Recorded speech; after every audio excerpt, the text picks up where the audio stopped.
നമസ്കാരം. അതായത് ഞാൻ പോയത് ഒരാഴ്ചത്തേക്കാണ് ഞാൻ പോയത്. ഞാൻ ഗസ്റ്റ് ആയിട്ടാണ് പോയത്. അപ്പൊ എന്റെ അടുത്ത് വ്യക്തമായിട്ട് പറഞ്ഞിട്ടുണ്ടായിരുന്നു. ഹലോ, നമസ്കാരം. എന്റെ അടുത്ത് വ്യക്തമായിട്ട് പറഞ്ഞിട്ടുണ്ടായിരുന്നു ഗസ്റ്റ് ആയിട്ടാണ് പോകുന്നത്. നമസ്കാരം. സുഖല്ലേ? ഓക്കെ. എല്ലാവർക്കും ഹായ്. ഒരിക്കൽ കൂടി എന്നെ കാത്തു നിന്നു ഇത്രയും നേരം. എന്റെ എല്ലാത്തിനും എന്റെ കൂടെ നിന്ന് എല്ലാവർക്കും ഒരുപാട് നന്ദിയുണ്ട്. ഇനി തുടക്കം പോലും ഒന്നുകൂടി ഞാൻ പറയാം. ഞാൻ പോയത് ഗസ്റ്റ് ആയിട്ടാണ് പോയത്, കണ്ടസ്റ്റന്റ് ആയിട്ടല്ല പോയത്. പിന്നെ ഒരാഴ്ച എന്റെ അടുത്ത് പറഞ്ഞിട്ടുണ്ടായിരുന്നാണ്. അവർക്ക് കുറെ ഈ 50 ദിവസം കഴിഞ്ഞതല്ലേ, അപ്പൊ അവർക്ക് കുറെ കാര്യങ്ങളൊക്കെ ഉണ്ടാവും. ചില ആൾക്കാർക്ക് സങ്കടങ്ങൾ ഉണ്ടാവും, ചില ആൾക്ക് സന്തോഷങ്ങൾ ഉണ്ടാവും. അപ്പോ എന്നെ തന്നെ അവരുടെ ആ കാര്യങ്ങൾ കേൾക്കാൻ വേണ്ടി, സങ്കടങ്ങളായാലും സന്തോഷങ്ങളായാലും അല്ലെങ്കിൽ എന്ത് വേണമെങ്കിലും എൻ്റെ അടുത്ത് പങ്കിടാനുള്ള ഒരു സ്പേസ്. അപ്പൊ എൻ്റെ അടുത്ത് അവർക്ക് സ്വാതന്ത്ര്യം ഉണ്ടല്ലോ. ഞാൻ ഓൾറെഡി അവിടെ കണ്ടസ്റ്റന്റ് ആയിട്ട് നിന്ന ഒരു വ്യക്തിയാണ്. അപ്പോൾ എൻ്റെ അടുത്ത് വേറൊരാളുടെ അടുത്ത് പറയുന്നതിനേക്കാളും കൂടുതൽ എൻ്റെ അടുത്ത് പറയാൻ പറ്റും എന്ന് ബിഗ് ബോസ് ടീമിന് അറിയാം. അതുകൊണ്ട് തന്നെ എന്നെ ഒരു അതിഥിയായിട്ടാണ് എന്നെ വിളിച്ചത്.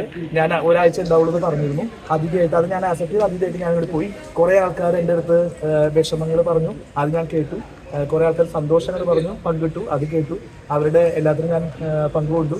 പക്ഷെ ഞാൻ വിചാരിച്ചത് ഒരാഴ്ച കഴിയുമ്പോൾ എന്നെ ഗെയിമറാക്കി മാറ്റുമെന്ന് ഞാൻ വിചാരിച്ചു. പക്ഷെ അത് ഉണ്ടായില്ല. എനിക്ക് അവിടെ ഗെയിം കളിക്കാൻ പറ്റിയില്ല. എനിക്ക് ഗെയിം കളിക്കാൻ എനിക്ക് ത്രില്ലൊക്കെ ഉണ്ടായിരുന്നു. അതുകൊണ്ടാണ് ഞാനൊരു പ്രാങ്ക് ഒക്കെ ഞാൻ ഉണ്ടാക്കി. നിങ്ങൾ കണ്ടു? അത് ഞാൻ തന്നെ ഉണ്ടാക്കിയതാണ് ആ പ്രാങ്ക്. കാരണം എന്താ വെച്ചാൽ എനിക്ക് ഗെയിം കളിക്കണം എന്നൊരു അതിയായ ആഗ്രഹം ഉണ്ടായിരുന്നു. അപ്പോൾ സിജോ എന്റെ ആദ്യത്തെ 7 ദിവസം നോക്കുമ്പോൾ സിജോ ഞാൻ ഭയങ്കര ഒരു വഴക്കിലെ ഒരു അറ്റത്തായിരുന്നു അല്ലെ. സിജോ എന്റെ എതിർവശത്ത് പ്ലേ ചെയ്യുന്ന ഒരാളായിരുന്നു. ഭയങ്കര വഴക്കായിരുന്നു ഞങ്ങൾ തമ്മിൽ. പക്ഷെ അത് മുഴുവൻ ഈ തവണ എനിക്ക് ഏറ്റവും വലിയൊരു ഭാഗ്യം കിട്ടിയത് സിജോ ആയിട്ട് എല്ലാ കാര്യങ്ങളും ഞങ്ങൾ പറഞ്ഞ് സ്നേഹത്തോടു കൂടിയിട്ടാണ് ഞങ്ങൾ വന്നത്. അപ്പൊ എനിക്ക് അന്ന് അങ്ങനെ ഒരു സംഭവമൊക്കെ നമ്മൾ അത്രയും ശത്രു എന്നൊന്നും പറയാൻ പറ്റില്ല. ഗെയിമിന്റെ ഭാഗമായിട്ടാണ് നമ്മൾ കളിച്ചത്. പക്ഷെ സിജോ ആയിട്ട് ഒരുപാട് നേരിടേണ്ട ഒരു അവസ്ഥ എനിക്ക് വന്നിട്ടുണ്ടായിരുന്നു. അത് കഴിഞ്ഞിട്ട് ഇങ്ങനെ ഒരു ഇൻസിഡന്റ് പറ്റിയപ്പോൾ എന്റെ മനസ്സിൽ തന്നെ ചെറിയൊരു സങ്കടം ഉണ്ടായിരുന്നു. ഞാൻ എങ്ങനെ സിജോനെ വിളിക്കും? എനിക്ക് വിളിക്കാമെന്ന് ആഗ്രഹമുണ്ട്. അപ്പോൾ ഞാൻ എങ്ങനെ സിജോനെ വിളിക്കും? സിജോനെ വിളിച്ചിട്ട് എനിക്ക് സംസാരിക്കണം ആഗ്രഹം ഉണ്ടായിരുന്നു. പക്ഷെ എന്ത് ഫേസ് ചെയ്ത് ഞാൻ വിളിക്കും? സംഗതി ഗെയിമാണ്. പക്ഷെ സിജോ ഏത് തരത്തിൽ വിളിക്കുന്നത് എനിക്ക് അറിയില്ല. പക്ഷെ അവനൊരു നല്ലൊരു ഹ്യൂമൻ ബീങ് ആണ് അവൻ. സിജോ എൻ്റെ അടുത്ത് അതൊന്നും വിഷയമല്ല ചോദിച്ചാൽ അതൊക്കെ ഗെയിമാണ്, അത് ഗെയിമിന്റെ ലെവലിൽ വിടണം എന്ന് പറഞ്ഞപ്പോൾ എനിക്ക് ഭയങ്കര സന്തോഷമായി. മാത്രമല്ല അവിടെ ഒരു ചെറിയൊരു നനഞ്ഞമട്ടൊക്കെ ഫീൽ ചെയ്തപ്പോൾ എനിക്ക് ഗെയിം കളിക്കാൻ പറ്റില്ല. എനിക്ക് റെസ്ട്രിക്ഷൻസും എനിക്ക് കുറച്ച് പരിധികളുണ്ട്. ആ പരിധി വിട്ടിട്ട് എനിക്ക് ഗെയിം കളിക്കാൻ പറ്റില്ല. അപ്പൊ ഞാൻ തന്നെ ബിഗ് ബോസിനോട് പെർമിഷൻ, ഞാൻ തന്നെ ക്യാമറയിലൂടെ ഞാൻ പറഞ്ഞു, ഞാനും സിജോയും ചേർന്നിട്ട് ഒരു പ്രാങ്ക് കളിക്കാൻ പോവാണ്, പ്രാങ്ക് ചെയ്യാൻ പോവാണ് ഇവരെ. അപ്പോൾ അതിന് ഞങ്ങളുടെ കൂടെ ഒന്ന് നിൽക്കും. അപ്പോൾ പിന്നെ എന്തെങ്കിലും തെറ്റുകളുണ്ടെങ്കിൽ പറയണമെന്ന് പറഞ്ഞു. മാത്രമല്ല ഞങ്ങളുടെ ഈ വഴക്ക് ഭയങ്കരമായിട്ട് സ്ട്രോങ് ആവുമ്പോൾ ഒന്ന് ബിഗ് ബോസിനോട് ഞാൻ റിക്വസ്റ്റ് ചെയ്തു. സിജോ ഉണ്ടായിരുന്നു കൂടെ. ഞാൻ റിക്വസ്റ്റ് ചെയ്തു ഞങ്ങളുടെ വഴക്ക് സ്ട്രോങ് ആയ ആ ഒരു നിമിഷത്ത് ഒന്ന് രതീഷ്, സിജോ കൺവെൻഷൻ വിളിക്ക് വരിക എന്ന് പറയണം. എന്നാലും ഭയങ്കര ഒരു പൂർണ്ണത കിട്ടുള്ളൂ എന്ന് റിക്വസ്റ്റ് ചെയ്തിരുന്നു ബിഗ് ബോസിന്റെ അടുത്ത്. അപ്പൊ ബിഗ് ബോസ് അതേപോലെ തന്നെ എല്ലാ കാര്യം ചെയ്തു. ആ പ്രാങ്കൊക്കെ നിങ്ങൾക്ക് ഇഷ്ടപ്പെട്ടു. അതേപോലെ തന്നെ പിന്നെ ചെറിയ തോതിൽ ഡൈനിങ് ടേബിളിൽ ഇരുന്നിട്ടൊക്കെ ചെറിയൊരു ഗെയിമും കാര്യങ്ങളൊക്കെ ചെറുതായിട്ട് ഗബ്രിക്കായിട്ട് അങ്ങനെ ചെറിയ ഗെയിമും കാര്യങ്ങളൊക്കെ കളിച്ചിരുന്നു. എന്നാലും എനിക്ക് ഗെയിം കളിക്കണം ആഗ്രഹം ഉണ്ടായിരുന്നു. സത്യം പറഞ്ഞാൽ ഞാൻ വിചാരിച്ചത് അടുത്ത ആഴ്ച തൊട്ട് എനിക്ക് എന്നെ ഒരു ഗെയിമറാക്കി മാറ്റുമെന്ന് വിചാരിച്ചു. പക്ഷെ ഞാൻ ഒതുങ്ങിയിരുന്നതാണ്. കാരണം എനിക്കിങ്ങനെ ഒതുങ്ങിയിരിക്കാൻ ഇഷ്ടമല്ല. നിങ്ങൾക്ക് എല്ലാവർക്കും അറിയാലോ, എൻ്റെ കയ്യിൽ ഒരുപാട് ഗെയിംസ് ഉണ്ട്. എനിക്ക് 7 ദിവസം മതി, ഒരാഴ്ച മതി, എനിക്ക് ചേഞ്ച് ചെയ്യാൻ പറ്റുമായിരുന്നു ഗെയിം. പക്ഷെ എനിക്ക് അതിനുള്ളൊരു അവസരം എനിക്ക് വന്നില്ല. കാരണം എനിക്ക് എന്നെ ഏൽപ്പിച്ച ജോലി ഞാൻ ഭംഗിയായിരിക്കും. എൻ്റെ അടുത്ത് കുറെ ആൾക്കാർ അപ്സര പങ്കിട്ടു. പിന്നെ കുറെ ആൾക്കാർ നിങ്ങൾ കണ്ടതല്ലേ. അതായത് അപ്സരൻ്റെ അടുത്ത് മനസ്സ് തുറന്നിട്ട് ആ കുട്ടി എൻ്റെ അടുത്ത് സംസാരിച്ചിട്ടുണ്ടായിരുന്നു. പിന്നെ റസ്മിൻ്റെ അടുത്ത് സംസാരിച്ചിട്ടുണ്ടായിരുന്നു ഫസ്റ്റ് തന്നെ. അങ്ങനെ എല്ലാവരും ഒരുവിധ ആൾക്കാരുടെയൊക്കെ സങ്കടം ഞാൻ കേട്ടു. എനിക്ക് ഭയങ്കരമായിട്ട് ടച്ചിങ് ആയിട്ട് തോന്നുന്നത് അപ്സര ഒരു കൂടപ്പുറത്തിനോട് പറയുന്ന പോലെ എൻ്റെ അടുത്ത് എല്ലാ കാര്യങ്ങളും പറഞ്ഞു എന്നുള്ളതാണ്. ആ കുട്ടി അത്രയും ഞാൻ വലിയ കുറേ കാര്യങ്ങൾ ആ കുട്ടി ഇത്രയും ചെറിയ പ്രായത്തിനുള്ള അത്രയും വലിയ കാര്യങ്ങളൊക്കെ ഫേസ് ചെയ്തു എന്ന് പറയുമ്പോൾ നമ്മളൊക്കെ ഈ പ്രശ്നങ്ങളൊന്നും ഒന്നിലുള്ളൂ. അപ്പോൾ അപ്സര വളരെ നല്ല രീതിയിൽ എൻ്റെ അടുത്ത് സംസാരിച്ചു. അപ്സരയുടെ കുറേ വിഷമങ്ങൾ എൻ്റെ അടുത്ത് പങ്കുകിട്ടു. അപ്സര മാത്രമല്ല, ഒരുവിധം എല്ലാവരും സംസാരിച്ചു. സന്തോഷമായാലും സങ്കടമായാലും അവരൊക്കെ സംസാരിച്ചിട്ടുണ്ട്. കുറച്ചും ടച്ചിങ് ആയിട്ട് ഫീൽ ചെയ്തത് എനിക്ക് അപ്സരയുടെ ഒരു ഗബ്രീനെ വീണ്ടും കണ്ടപ്പോൾ എന്താണ് തോന്നുന്നത്? ഗബ്രീനെ വീണ്ടും കണ്ടപ്പോൾ എന്ത് തോന്നാൻ, എനിക്ക് എൻ്റെ ഒരു പഴയൊരു അനിയനെ വീണ്ടും കണ്ട ഒരു ഫീല്. ജാസ്മിനെ കണ്ടപ്പോഴും ഒരു അനിയത്തിനെ വീണ്ടും കണ്ടൊരു ഫീല്. പക്ഷെ പ്രശ്നം എന്താ വെച്ച് കഴിഞ്ഞാൽ, ഞാൻ അവിടെ ചെന്നപ്പോൾ എല്ലാ കണ്ടസ്റ്റന്റിനും ഒരു ചെറിയൊരു കൺഫ്യൂഷൻസ് ഉണ്ടായിരുന്നു, ചെറിയൊരു പേടി പോലെ ഉണ്ടായിരുന്നു. കാരണം ഞാൻ ഗെയിമറായിട്ടാണോ വന്നത്, അല്ലെങ്കിൽ ഞാൻ ഇനി അവിടെ തുടരുമോ, അങ്ങനെ ഒരു കൺഫ്യൂഷൻസ് ആയിരിക്കും. അപ്പൊ അവര് ഞാനായിട്ട് അടുത്ത് ഇടപഴകാൻ ഭയങ്കര ഒന്ന് മാറി നിൽക്കുകയായിരുന്നു അവര് എല്ലാവരും. ഞാൻ അങ്ങോട്ട് കയറിയിട്ടാണ് സംസാരിക്കേണ്ടതായിരുന്നത്. കാരണം അവർക്ക് അത് വ്യക്തമായിട്ടുള്ളൊരു ധാരണയില്ല. അവര് ഉള്ളിൽ നിൽക്കുന്ന ആൾക്കാരാണല്ലോ. അപ്പൊ ഞാൻ എങ്ങനെയാണ് തിരിച്ചു വന്നിരിക്കുന്നത് അവർക്കും ഒരു വ്യക്തമായിട്ട് ധാരണ. മറ്റേ ബിഗ് ബോസ് പറയുന്നുണ്ട് ഞാനൊരു അതിഥിയാണ്. ഞാൻ പറയുന്നുണ്ട് ഞാൻ കുറച്ച് ദിവസമേ നിങ്ങളുടെ അടുത്ത് കാണും. അപ്പോൾ നിങ്ങൾ എന്താ വെച്ച് കഴിഞ്ഞാൽ അത് രസം എന്താ വെച്ച് കഴിഞ്ഞാൽ, ഇത്രയും ഞാൻ ആദ്യത്തെ ആഴ്ചക്ക് ഇത്രയും നിങ്ങൾക്ക് കണ്ടതല്ലേ, എൻ്റെ കളികൾ കണ്ടതല്ലേ, അങ്ങനെ ഒരു 6 കളി കളിച്ച് എന്നെ തന്നെ ഇവിടെ സങ്കടം കേൾക്കാൻ വേണ്ടി വിളിച്ചപ്പോൾ എനിക്കും കൺഫ്യൂഷനായി. അപ്പോൾ ഞാൻ ചേട്ടൻ ഈ ട്രാക്ക് ആണെങ്കിൽ ശരിക്കും ആദ്യം ഔട്ടാതെ നിന്ന് പോയി തോന്നിയില്ലേ? ഞാൻ ഈ ട്രാക്ക് ആണെങ്കിൽ എനിക്ക് തോന്നുന്നു ആദ്യത്തെ ട്രാക്ക് പിടിച്ചപ്പോൾ ഒരാഴ്ച ഫുള്ള് നിറഞ്ഞ് ഞാൻ നിന്നിരുന്നു. നിങ്ങളെല്ലാവരും നിറഞ്ഞു കണ്ടിരുന്നു. അത് കാരണമാണ് ആദ്യത്തെ ട്രാക്ക് ഞാൻ പിടിച്ച് ഞാൻ എവിക്റ്റായി പോയപ്പോൾ അത് കാരണമാണ് എനിക്ക് ഇപ്പോൾ ഒരു അതിഥിയായിട്ട് എന്നെ വിളിച്ചത്. ആദ്യത്തെ ആഴ്ച ഞാൻ ഒരു വളരെ കാം ആൻഡ് ക്വൈറ്റ് ആയിട്ട് കളിച്ചു കഴിഞ്ഞാൽ ടെലികാസ്റ്റിങ്ങിനൊന്നും വരില്ലായിരുന്നു. അപ്പോൾ എന്നെ ഈ അതിഥിയായിട്ട് വിളിക്കില്ല എന്നാണ് എനിക്ക് തോന്നുന്നത്. അപ്പൊ എനിക്കിപ്പോ തോന്നുന്നു ആദ്യത്തെ ആഴ്ച അങ്ങനെ കളിച്ചത് നന്നായി. ആദ്യത്തെ ആഴ്ച അങ്ങനെ കളിച്ച കാരണം നാട്ടുകാർ അറിഞ്ഞു എങ്ങനെയായാലും എല്ലാ തരത്തിലുള്ള ഗെയിംസ് എനിക്ക് കളിക്കാൻ പറ്റുമെന്ന്, വയലൻസ് ആയാലും ഹ്യൂമർ ആയാലും എല്ലാ തരത്തിലുള്ള ഗെയിം എനിക്ക് കളിക്കാൻ പറ്റുമെന്ന് അവർക്ക് ഞാൻ മനസ്സിലാക്കി കൊടുത്തു. അപ്പൊ ആദ്യത്തെ ആഴ്ച അങ്ങനെ കളിച്ചുകൊണ്ടാണ് എന്നെ അതിഥിയായിട്ട് ഈ ആഴ്ച വിളിച്ചത്. ഇനി ഈ കളി ഞാൻ ആദ്യത്തെ ആഴ്ച കളിച്ചു കഴിഞ്ഞാൽ ടെലികാസ്റ്റിംഗിൽ ഒരാഴ്ച ഫുള്ള് ഞാൻ വരില്ലായിരുന്നു. ഷഫിൾ ചെയ്ത് കുറച്ചായിട്ട് വരും. അതെനിക്ക് താല്പര്യമില്ല. കാരണം ഞാൻ 100% കൊടുത്ത് ഡെഡിക്കേറ്റഡോടുകൂടി കളിക്കുന്ന ഒരാളാണ്. 100%. അതായത് എൻ്റെ മനസ്സിൽ ഞാൻ എല്ലാ ദിവസവും വരണം. അതിനുള്ള കണ്ടന്റുകൾ ഞാൻ തന്നെ ക്രിയേറ്റ് ചെയ്തുണ്ടാക്കിയിരുന്നു. അപ്പൊ ആ കളി എനിക്ക് ഇത്തവണ കളിക്കാൻ പറ്റിയില്ല. എന്നാലും ഞാൻ വന്നിട്ടുണ്ടായിരുന്നു. ഇത്തവണ വന്നിട്ടുണ്ടായിരുന്നില്ല. ഏത് കളിയാണ് നിങ്ങൾക്ക് ഇഷ്ടമായത്? ആദ്യത്തെ കളിയാണോ ഈ കളിയാണോ ഇഷ്ടമായത്? അല്ല പറയൂ നിങ്ങൾ. അല്ല, ഈ കളിയാണെങ്കിൽ കുറച്ചുകൂടി നിന്ന് പോകാൻ തോന്നി. ഈ കളിയാണെങ്കിൽ അല്ലേ? പക്ഷെ അധികം ഉണ്ടായിരുന്നോ? ഉണ്ടായിരുന്നു. പിന്നെ ചേട്ടാ, ഇപ്പൊ അതില് ഏറ്റവും പ്രധാനമായിട്ട് വിവാദങ്ങൾ വരുന്നുണ്ട്, പ്രശ്നങ്ങൾ വരുന്നുണ്ട്. ജാസ്മിൻ ഗബ്രി ഇവർ തമ്മിൽ എന്താണ് എന്ന് പുറത്തുള്ള ആൾക്കാർക്ക് സംശയമുണ്ട് കുറെ. എന്താണ് സംഭവം? അവിടെ നിന്നിട്ട് ചേട്ടൻ എന്താണ് ശരിക്കും മനസ്സിലായത്? പ്രണയമാണോ, അത് ചാറ്റർജി ആണോ, ഇവർ നേരത്തെ തുടങ്ങിയ പരിപാടിയാണോ? ഞാൻ പറഞ്ഞില്ല, ഗബ്രി പുറത്തേക്ക് ഇറങ്ങി. ഗബ്രി അടുത്ത് നിങ്ങൾ എല്ലാവരും ചോദിച്ചിട്ടുണ്ടോ? എൻ്റെ അടുത്ത് ചോദിക്കുന്നതായിട്ടുള്ള നല്ലത് ഗബ്രി അടുത്ത് നേരിട്ട് ചോദിക്കുക. അതാണ് നല്ലത്. ഞാൻ ഇത്തവണ അവിടെ ചെന്നിട്ട് ഞാൻ ചെറിയ തോതിൽ അവർക്ക് ചെറിയ വിഷമം ഉണ്ടായിട്ടുണ്ടെന്ന് തോന്നുന്നു. കാരണം വെച്ചാൽ ഞാൻ സംസാരിച്ചിട്ടുണ്ടായിരുന്നു അവരുടെ അടുത്ത്. അപ്പോൾ അതിൻ്റെ പേരിൽ ചെറിയ കുട്ടി പ്രശ്നങ്ങൾ ഗബ്രി ജാസ്മിൻ ഞാനായിട്ട് ഉണ്ടായിട്ടുണ്ടായിരുന്നു. കുട്ടി പ്രശ്നങ്ങൾ അത് തീർന്നു കേട്ടോ. ഗബ്രി പറഞ്ഞ പോലെ സ്റ്റേജിൽ പയ്യൻ അത്രയും നന്നായിട്ട് സംസാരിച്ചത് അല്ലേ? അതായത് എൻ്റെ പോലെ തന്നെ, ഞാൻ പറഞ്ഞ പോലെ തന്നെ, അതായത് ഗെയിം അവിടെ വിട്ടു. എവിക്റ്റ് ആവണോട് കൂടിയിട്ട് ഗെയിം അവിടെ വിട്ടിട്ടാണ് ഗബ്രി പോയതെന്ന് പറഞ്ഞു. ഞാൻ അങ്ങനെ തന്നെ പറഞ്ഞിട്ടുണ്ടായിരുന്നു, എവിക്റ്റ് ആവണോട് ഗെയിം അവിടെ വിട്ടിട്ട് പോയതെന്ന് പറഞ്ഞു. അപ്പോൾ ജാസ്മിൻ ഗബ്രി വിഷയം അത് ഗബ്രിയോട് ചോദിക്കാണ് നല്ലത്. എൻ്റെ അടുത്ത് ചോദിച്ചു കഴിഞ്ഞാൽ അതിനൊരു ഉത്തരം എനിക്ക് ഒരിക്കലും തരാൻ പറ്റില്ല. ഞാൻ ഇത്തവണ ഞാൻ പോയിട്ട് ഞാൻ എൻ്റെതായിട്ടുള്ള കാര്യങ്ങൾ ഞാൻ പറഞ്ഞിരുന്നു. അത് അവർക്ക് ഇഷ്ടപ്പെടാതെ വന്നപ്പോൾ ചെറിയ തരത്തിലുള്ള ഒരു ഉണ്ടായിട്ടുണ്ടായിരുന്നു. അത് നിങ്ങൾ എല്ലാവരും പറഞ്ഞായിരുന്നു, ഞാൻ ഗെയിമറാണ് ഈ ജാസ്മിനെ പറപ്പിച്ചെന്ന് പറഞ്ഞായിരുന്നു. ഞാൻ പറപ്പിക്കും. അതിപ്പോ ഞാൻ ഗെയിമർ ആക്കി കഴിഞ്ഞാൽ, കാരണം എന്താ വെച്ച് കഴിഞ്ഞാൽ നമ്മൾ പറയുന്ന ഇപ്പോൾ ജാസ്മിൻ എന്താ വെച്ച് കഴിഞ്ഞാൽ, നമ്മളിപ്പോ തൻ്റെ ഒരു കാര്യം, ഞാൻ അങ്ങനെയാണ്. എൻ്റെ ഒരു നെഗറ്റീവ് എന്തെങ്കിലും ഉണ്ടെങ്കിൽ ഇപ്പൊ ഞാനൊരു ഉദാഹരണം പറയാം. 7 ദിവസം കഴിഞ്ഞിട്ട് ഔട്ടായ ഒരാളാണ് ഞാൻ കരുതുന്നത് ഒരാഴ്ചയും കൂടി അല്ലെങ്കിൽ 2 ആഴ്ചയും കൂടി അല്ലെങ്കിൽ 3 ആഴ്ച കിട്ടിക്കഴിഞ്ഞാൽ ഇതേപോലെ പുറത്തുനിന്ന് ആൾക്കാർ വരുമ്പോൾ എന്തോരം ക്ലൂസ് അവർ കൊടുക്കും.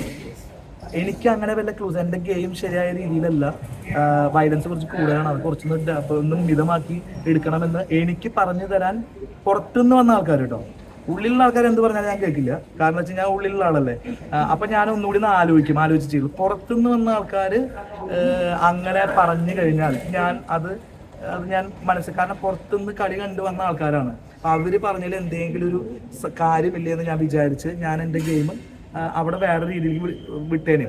കാരണം ഞാൻ ആദ്യത്തെ ആഴ്ച ഞാൻ എൻ്റെ ഗെയിം ഞാൻ തന്നെ മനസ്സിലാക്കിയിരുന്നു. അത് കാരണം ഹ്യൂമർ ട്രാക്ക് ഞാൻ പിടിച്ചിട്ടുണ്ടായിരുന്നത്. നിങ്ങൾക്ക് എല്ലാവർക്കും അറിയാം, അവസാനത്തെ ജയിൽ ടാസ്ക് ഒക്കെ ഭയങ്കര സംഭവമായിരുന്നു. അതായത് അത് ഹ്യൂമർ ട്രാക്ക് പിടിച്ചതാണ്.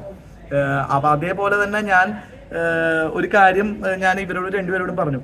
സത്യമായിട്ടും അവര് എൻ്റെ സ്വന്തം അനിയനും അനിയത്തിയും പോലെയാണ് എൻ്റെ മനസ്സിൽ, ഗബ്രിയേലും ജാസ്മിനായാലും.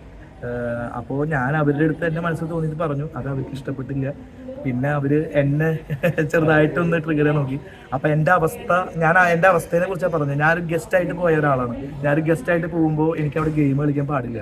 അപ്പോൾ ഗസ്റ്റ് ആയിട്ട് പോയവൻ ഗെയിം കളിച്ചു കഴിഞ്ഞാൽ വീണ്ടും രതീഷ് വീട്ടിൽ നിന്ന് ഇറങ്ങിക്കോളൂന്ന് ബിഗ് ബോസ് പറഞ്ഞ് എനിക്ക് ഇറങ്ങേണ്ടി വരും. അത് കാരണം ഞാനെല്ലാം സഹിച്ച് അങ്ങനെ നിൽക്കുകയായിരുന്നു.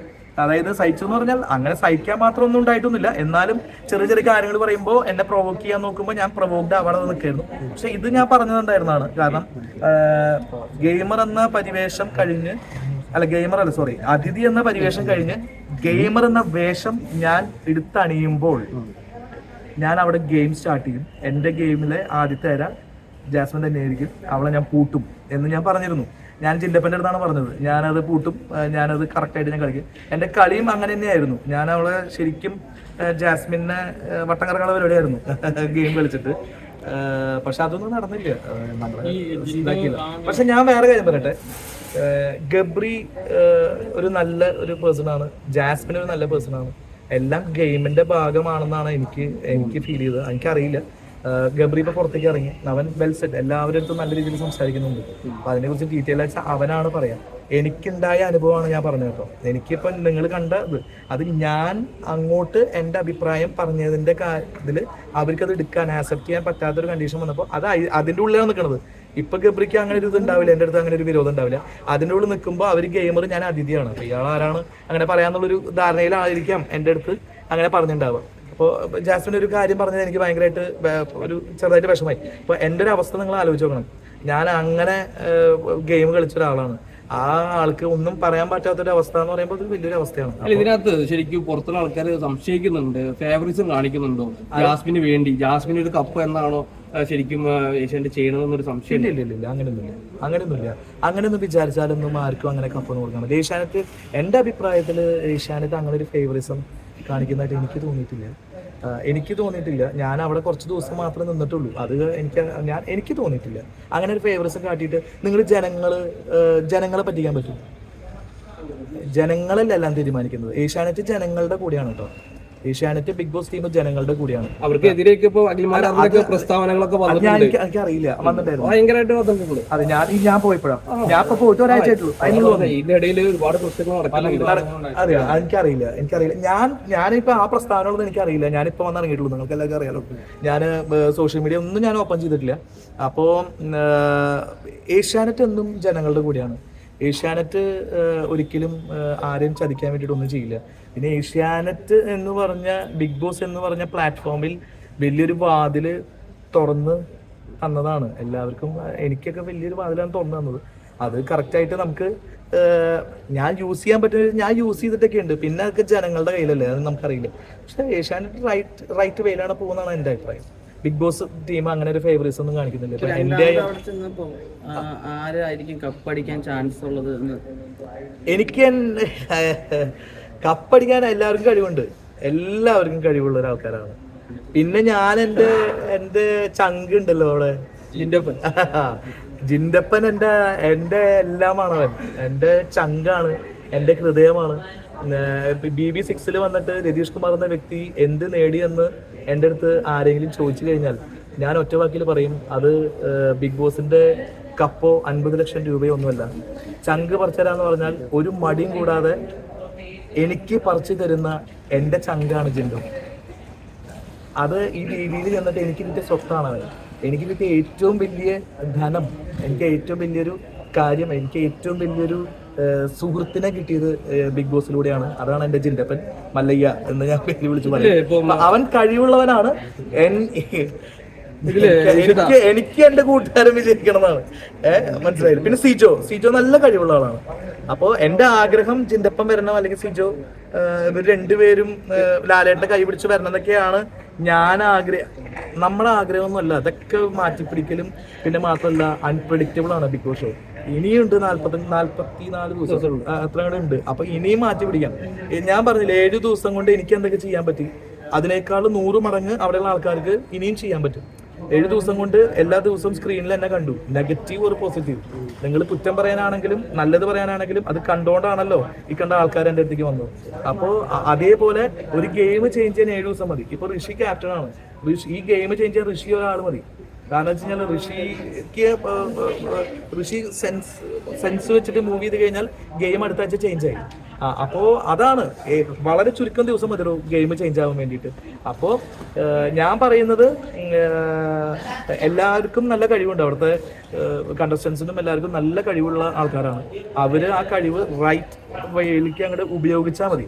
അവരെന്താ വെച്ച് കഴിഞ്ഞാൽ ഞാനൊക്കെ ഗെയിം തേടി പോകുന്ന ഒരാളായിരുന്നു, അവരവിടെ ഇരിക്കുകയാണ്. അതായത് ഇപ്പൊ അങ്ങനെയല്ലല്ലോ, നമ്മളൊരു കട ഒരു ബിസിനസ് സ്റ്റാർട്ട് ചെയ്ത് കഴിഞ്ഞാൽ പണ്ടൊക്കെ ആ പേര് വെച്ചിട്ട് ഇങ്ങനെ ഇരുന്ന് കഴിഞ്ഞാൽ നമുക്ക് കടയിൽ കച്ചവടം വരും. ഇപ്പൊ അങ്ങനെയല്ല, എത്ര പേരുണ്ടെങ്കിലും നമ്മള് മുതലാളി നടക്കണം, പണിക്കാരെ അവിടെ എടുത്തിട്ട് ആ കടയിൽ മുതലാളി ഇങ്ങനെ ചുറ്റും നടക്കണം. അപ്പോഴാണ് ഇതിന് പബ്ലിസിറ്റി കിട്ടുള്ളൂ, അപ്പോഴാണ് കടയിലേക്ക് ആൾക്കാർ വരുള്ളൂ. അതേപോലെ എൻ്റെ കയ്യിൽ ഗെയിമറാണ്, എൻ്റെ കയ്യിൽ ഗെയിം ഉണ്ട്, ഞാനവിടെ ഇരിക്കാം, എൻ്റെ ഗെയിം ഇങ്ങോട്ട് വന്നാണെങ്കിൽ അല്ലേ കളിക്കാമെന്ന് ആലോചിച്ചിരുന്നൊരു കാര്യമില്ല. നമ്മൾ ഇറങ്ങിച്ചെല്ലണം. അത് ഇറങ്ങിച്ചെല്ലാൻ അവർക്ക് എന്താ വെച്ച് കഴിഞ്ഞാൽ അവർക്ക് ഒരു എല്ലാവരും നല്ല കഴിവുള്ള ആൾക്കാരാണെങ്കിൽ കൂടിയും എല്ലാവരും ഒരു സേഫ്റ്റി ആ ഒരു സാധനം എല്ലാവരും മനസ്സിൽ. പക്ഷെ അതൊക്കെ പോയി. ഞാൻ സംസാരിച്ചപ്പോൾ എല്ലാവർക്കും നല്ല കഴിവുണ്ട്, എല്ലാവർക്കും. ശ്രീതു, അർജുൻ ആയാലും ശ്രീതു ആയാലും ശ്രീചോ, നമ്മുടെ ജിൻഡപ്പൻ, എല്ലാവർക്കും നല്ല കഴിവുള്ള ആൾക്കാരാണ്. ഞാൻ അവരെയൊക്കെ മോട്ടിവേറ്റ് ചെയ്തിട്ടുണ്ട്. എന്നാൽ കഴിയുന്ന ഞാനൊന്നും മോട്ടിവേറ്റ് ചെയ്യാനൊന്നും ഞാനതൊന്നുമല്ല, പക്ഷെ ഞാൻ എന്നാൽ കഴിയുന്ന വിധം ഞാൻ അവരുടെ പറഞ്ഞു. അപ്പോൾ രസം എന്താ വെച്ചാൽ ഞാൻ ഒന്ന് പറഞ്ഞു നിർത്തിക്കോട്ടെ, അവരെല്ലാവരും നല്ല ഗെയിമേഴ്സാണ്. ഇനി ഗെയിം ചേഞ്ച് ആവുമെന്നാണ് ഞാൻ വിചാരിക്കുന്നത്. അവരറിഞ്ഞിച്ചെന്ന് ഗെയിം കളിക്കാൻ തയ്യാറായിട്ട് നിൽക്കുകയാണെന്നാണ് ഞാൻ വിചാരിക്കുന്നത്. അവർക്ക് അങ്ങനെ തോന്നട്ടെ.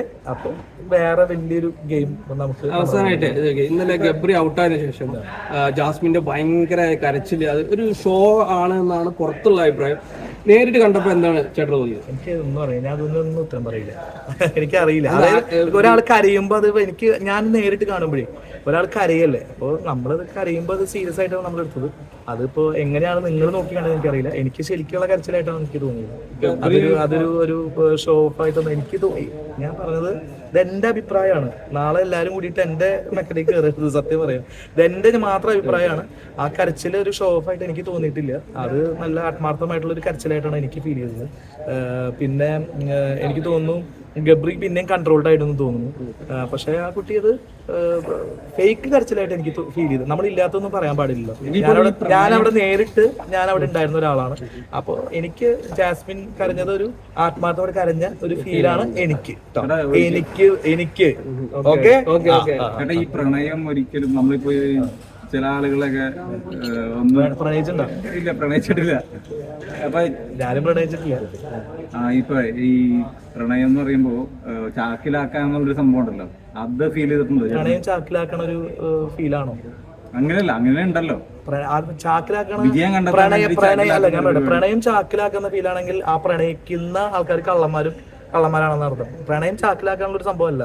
പ്രണയം ഒരു ഫീലാണ്, അത് ആത്മാർത്ഥമായിട്ട് തോന്നുന്നുണ്ട്. പക്ഷെ അവര് പറഞ്ഞിട്ടില്ല പ്രണയം എന്ന്. നമുക്കാണ് ധൃതി പ്രണയമാണോ അല്ലേന്ന് വിചാരിച്ചിട്ടുള്ള ഒരു സംഭവം. അതായത് അവര് ഒരിക്കലും അത് പ്രണയമാണെന്നോ ഒന്നും പറഞ്ഞിട്ടില്ല. അവരെപ്പോഴും സുഹൃത്തുക്കളാണെന്നോ പറഞ്ഞിട്ടുള്ളത്. പിന്നെ അവര് കുറെ കാര്യങ്ങൾ പറയുമ്പോൾ നമ്മൾ ആലോചിക്കുമ്പോൾ അതൊക്കെ ശരിയാ. അതായത് രണ്ടുപേരും അടുത്തിരുന്ന് എന്താ കുഴപ്പം ചോദിച്ചു കഴിഞ്ഞാൽ നമുക്ക് ഉത്തരവില്ല, ശരിയല്ലേ? രണ്ടുപേരും അടുത്തിരുന്ന് എന്താ കുഴപ്പം? അത് ഇപ്പൊ ഒരാൾ തൊട്ടു എന്ന് വെച്ച് കഴിഞ്ഞാൽ ഇപ്പൊ ഞാൻ തന്നെ ഇങ്ങനെ തൊട്ടു, എന്താ കുഴപ്പമെന്ന് ചോദിക്കുമ്പോൾ നമുക്ക് ഇത്രയല്ലേ പറയാം. അപ്പൊ ഞാൻ പറയുന്നത് ശ്രദ്ധിക്കുകയാണെങ്കിൽ അവർക്ക് ശ്രദ്ധിക്കാം, അല്ല അത് മുന്നോട്ട് എല്ലാം അവരുടെ ലൈഫാണ്. നമുക്ക് നമ്മുടെ ലൈഫ്, അവർക്ക് അവരുടെ ലൈഫ്. അവര് ചെയ്യണതിൽ ശരിയുണ്ടെന്ന് കണ്ടെത്തുന്ന ആൾക്കാരാണ് അവര്. അപ്പൊ അവര് പറയുന്നത് പ്രണയമല്ല എന്നല്ലേ. അവര് പ്രണയം എന്ന് പറഞ്ഞിട്ടില്ലല്ലോ, ഞാൻ കണ്ടിട്ടില്ല, അങ്ങനെ പറഞ്ഞിട്ടില്ല. ഈ ആഴ്ചയും പറഞ്ഞിട്ടില്ലല്ലോ, അങ്ങനെ പറഞ്ഞിട്ടില്ല. അപ്പൊ അവര് പറയുന്നത് നല്ല സുഹൃത്തുക്കളാണ്, സുഹൃത്തുക്കൾ തമ്മിൽ ഒരുമിച്ചിരുന്നോടെ എന്നൊക്കെ ചോദിക്കുന്നത്. നമ്മൾ അധികം അവരുടെ കാര്യത്തിൽ ഇടപെടാതിരിക്കണം നല്ലത്. കാരണം അവര് എന്താ വെച്ച് കഴിഞ്ഞാൽ അവര് സുഹൃത്തുക്കളായി തുടരട്ടേന്നേ. എന്തായാലും ഗബ്രി ഔട്ടായി. ഗബ്രി ഇപ്പൊ പുറത്ത് ഭയങ്കര ആക്റ്റീവായിട്ട് നിൽക്കുന്നുണ്ട്. അവര് സുഹൃത്തുക്കളായിട്ട് തുടരട്ടെ. സുഹൃത്തുക്കളായാലും എനിക്ക് കുഴപ്പമില്ല, പ്രേമിച്ചാലും എനിക്ക് കുഴപ്പമില്ല. എന്തായാലും നോ പ്രോബ്ലം. ഇനിയിപ്പോ അവര് കല്യാണം കഴിക്കുകയാണെങ്കിൽ കല്യാണം ക്ഷണിച്ചാൽ ഞാൻ പോകും. പക്ഷെ അങ്ങനെയല്ലടോ, അത് ഒന്നും അവര് സമ്മതിക്കാത്തോളം കാലം അത് പിന്നെ ഞാൻ പറയുകയാണെങ്കിൽ അതിന്റെ പിന്നാലെ പോവാതിരിക്കാൻ നല്ലത്. കാരണം നമുക്കൊരു ഉത്തരം കിട്ടുന്നതിന്റെ പിന്നാലെ പോയിട്ടാണ് കാര്യമുള്ളൂ. അല്ലാതെ നമ്മൾ ഈ ക്യാമറ നിങ്ങളെല്ലാവരും പിന്നാലെ പ്രണയമാണോ ചോദിച്ചു നടന്നിട്ടോ, ഞാനൊരു 100 വട്ടം പ്രണയമാണോ ചോദിച്ചു നടന്നിട്ടോ കാര്യമില്ല. നമ്മൾ ഉത്തരം കിട്ടുന്ന ചോദ്യങ്ങൾ ചോദിച്ചിട്ടേ കാര്യമുള്ളൂ. ഉത്തരം കിട്ടുന്ന ഉറപ്പുണ്ടെങ്കിൽ പോയിട്ട് കാര്യമില്ല. ഇതല്ലാതെ ഇതിന് പിന്നാലെ എനിക്ക് തോന്നുന്നില്ല, ഇതിന് പിന്നാലെ നടന്നിട്ട് കാര്യം തോന്നില്ല. അവരുടെ സ്റ്റാൻഡ് ഉറച്ചിട്ടാണ്, അവര് പ്രണയമല്ല, അവര് സുഹൃത്തുക്കളാണെന്ന്. അപ്പൊ നമുക്ക് ഒരു കാര്യം ചെയ്യാം, അവര് സുഹൃത്തുക്കളായിട്ട് വിടാണ്. ഗബ്രി ഔട്ടായി. ഗബ്രി ഇപ്പോ ആ ഗെയിം ഞാൻ കണ്ടിടത്തോളം അവൻ ഗെയിമൊക്കെ വിട്ടു, അവന്റെ കാര്യങ്ങളിൽ ബിസി ആയി. അതേപോലെ തന്നെ നമുക്ക് അവര് എന്താണെങ്കിലും അവരുടെ ആ ഒരു കാര്യം അവരുടെ ഒരു രീതിയിൽ അവർ പോയിക്കോട്ടെ. നമുക്കതില് ഞാൻ അങ്ങനെ ഇടപെടില്ല. അത് ഗെയിമൊക്കെ കഴിഞ്ഞല്ലേ. അതായത് എനിക്ക് വേണമെങ്കിൽ ഇപ്പൊ ഈ തവണ ചെന്നത് ചേഞ്ച് ആക്കാൻ പറ്റില്ല. പക്ഷെ ഞാൻ പറഞ്ഞില്ല, എനിക്ക് ഒരു റെസ്ട്രിക്ഷൻസും കാര്യങ്ങളൊക്കെ ഉണ്ട്. അതിഥിക്ക് ഒരു പരിധിയുണ്ട്. തന്റെ വീട്ടിലൊരു അതിഥി കയറി വന്നിട്ട് വലിയ ആളായി കഴിഞ്ഞാൽ താൻ ചോദിക്കും, അത് തന്റെ വീട്ടിൽ ഞാൻ എത്ര താമസിച്ചുള്ള ഒരാളാണെങ്കിൽ കൂടി താൻ ആരാടോ എന്ന് ചോദിച്ചു കഴിഞ്ഞാൽ മറുപടി ഇല്ലെങ്കിൽ പിന്നെ കളിക്കാതിരിക്കാൻ നല്ലത്. അപ്പോൾ ഒരു അതിഥിക്ക് പരിധി ഉണ്ടായിരുന്നു. ആ പരിധിയിൽ വെച്ചിട്ട് തന്നെയാണ് ഞാൻ കളിച്ചത്. പക്ഷെ അതിഥി എന്ന് മാറി അത് ഒരു ഇതിലേക്ക് നീങ്ങിയാൽ, ഗെയിമറിലേക്ക് നീങ്ങിയാൽ ഞാൻ ആ കളി ഞാൻ ചേഞ്ച് ആക്കാൻ എനിക്ക് അറിയാമായിരുന്നു. പക്ഷെ ഞാൻ പറഞ്ഞത് എനിക്ക് ഏഷ്യാനെറ്റ് തന്നത് ഇത് വലിയൊരു കാര്യം തന്നെയാണ്. എനിക്ക് ഏഷ്യാനെറ്റ് തന്നത് ഏറ്റവും വലിയൊരു വഴിയാണ് തുറന്നു. കാരണം എന്താ പറയുക, രണ്ടാമതൊരു റീ എൻട്രി എനിക്ക് കിട്ടിയില്ല. റീ എൻട്രി എന്നല്ല, ഒരു അതിഥിയായിട്ട് എന്നെ വിളിച്ചില്ലായിരുന്നു. അത് എന്നെ സംബന്ധിച്ചുള്ള ഏറ്റവും വലിയൊരു ഭാഗ്യമായിട്ട് ഞാൻ കരുതാണ്. വേറെ ഇപ്പോൾ ഇങ്ങനെ അതിഥിയായിട്ട് ഗെയിമറായിട്ടൊക്കെ തിരിച്ചു വിളിച്ചിട്ടുണ്ട്, അതിഥിയായിട്ടും തിരിച്ചു വിളിച്ചിട്ടില്ല. അപ്പോൾ ഏഷ്യാനെറ്റ്, ബിഗ് ബോസ്, എൻഡേമോൾ ഷൈൻ തുടങ്ങിയിട്ടുള്ള ആളുകൾ എൻ്റെ അടുത്ത് ചെയ്തത് വലിയ കാര്യം തന്നെയാണ്. കാരണം എന്നെ കൂടുതൽ ഒരാഴ്ച കൊണ്ട് ഔട്ടായി പോയ ആളെ വീണ്ടും വലിയ വാതിൽ തുറന്ന് എനിക്ക് വിശ്വസിച്ച് ഒരു ജോലി എനിക്ക് ഏൽപ്പിച്ചു തന്നു. ഞാനത് ഭംഗിയായിട്ട് നിറവേറ്റിയിട്ടുണ്ട്. ഞാൻ എൻ്റെ പരിമിതിയിൽ വെച്ചുകൊണ്ട് ഞാൻ ഭംഗിയായിട്ട് അത് നിറവേറ്റിയിട്ടുണ്ടെന്നാണ് എൻ്റെ വിശ്വാസം. എല്ലാത്തിനും ഞാൻ ഏഷ്യാനെറ്റിനോടും എൻഡേമോൾ ഷൈനിനോടും ബിഗ് ബോസ് ടീമിനോടും ഞാൻ കടപ്പെട്ടിരിക്കുകയാണ്. എനിക്ക് ഇന്നും വലുത് എൻ്റെ ബിഗ് ബോസ് ആണ്. കാരണം ഇന്നും നിങ്ങൾ ഈ നിരന്ന് നിൽക്കുന്നത് എൻ്റെ ബിഗ് ബോസ് കാരണമാണ്. നാളെയും എനിക്ക് എന്തെങ്കിലും വലിയ ചാൻസ് കിട്ടുന്നുണ്ടെങ്കിൽ അതും എൻ്റെ ബിഗ് ബോസ് കാരണമാണ്. എന്നെ ഒരുപാട് ആൾക്കാർ ഒരുപാട് ചാൻസസും അങ്ങനെയൊക്കെ ആയിട്ട് എന്നെ വിളിച്ചിട്ടുണ്ട്. പക്ഷെ അതൊക്കെ എത്രത്തോളം നടക്കുമോ സക്സസ് ആവുമെന്ന് എനിക്കറിയില്ല. പക്ഷെ ഇതെല്ലാം കിട്ടിയത്, ഇതെല്ലാം തന്നത് ബിഗ് ബോസ് ആണ്. അപ്പോൾ ബിഗ് ബോസ് എനിക്കെല്ലാം. അപ്പോൾ ബിഗ് ബോസ് ചെയ്യുന്നത്, ബിഗ് ബോസ് എന്ത് പറഞ്ഞാലും ഇപ്പം നാളെ നീ കയറി വാന്ന് പറഞ്ഞാൽ ഞാൻ പോകും. എന്നിട്ട് ബിഗ് ബോസ് പറയണം എൻ്റെ അടുത്ത് ഇങ്ങനെ ചെയ്യണം, എങ്ങനെ ചെയ്യണം എന്നല്ല ഞാൻ പറഞ്ഞത്. ബിഗ് ബോസ് എൻ്റെ അതൊന്നും പറയില്ല കേട്ടോ. എൻ്റെ അടുത്ത് അതിഥിയാണെന്ന് മാത്രമേ പറഞ്ഞിട്ടുള്ളൂ, എങ്ങനെ കളിക്കണം എൻ്റെ അടുത്ത് പറഞ്ഞിട്ടില്ല. അതാണ് ബിഗ് ബോസ്. അതായത് എല്ലാവരും വിചാരിക്കുക ഇതൊരു സ്ക്രിപ്റ്റഡ് ആയിട്ടുള്ള ഷോയേ അല്ല, ഇത് വളരെ ഗംഭീരമായിട്ടുള്ള നമ്മുടെ കയ്യിൽ വിട്ടിരുന്ന ഷോ ആണ്. എൻ്റെ അടുത്ത് പറഞ്ഞിട്ടുള്ള ഒരൊറ്റ വാക്കാണ് എൻ്റെ അടുത്ത് പറഞ്ഞിട്ടുള്ളത്, അതിഥിയാണെന്ന് പറഞ്ഞു. അത് ഉൾക്കൊണ്ടുകൊണ്ട് പെരുമാറുക എന്നുള്ളതാണ് എൻ്റെ കർത്തവ്യം, അല്ലേ? അതിഥിക്ക് എന്താണ്, അതിഥിക്ക് അവിടെ ഓവറായിട്ട് ഗെയിം കളിക്കാനൊന്നും പാടില്ല. അപ്പോൾ അങ്ങനെയാണ് ബിഗ് ബോസ് പറഞ്ഞത്. അതേപോലെ ഇനിയിപ്പോൾ നാളെ ബിഗ് ബോസ് പറയാണ് നേരെ ഫ്ലൈറ്റ് കയറിക്കോ ഗെയിമറാണെന്ന് പറഞ്ഞാൽ ഞാൻ അവിടെ ഗെയിം കളിക്കും. എങ്ങനെ പോയാലും ബിഗ് ബോസ് എൻ്റെ എല്ലാം. എനിക്കെല്ലാം തന്നത് എൻ്റെ ബിഗ് ബോസ് ആണ്. ഒരു റിയൽ ലൈഫ് തന്നത് ബിഗ് ബോസ് ആണ്. ബിഗ് ബോസ് പറയുന്ന കാര്യങ്ങൾ, ബിഗ് ബോസ് ചെയ്യുന്ന കാര്യങ്ങൾ, അല്ലെങ്കിൽ ബിഗ് ബോസ്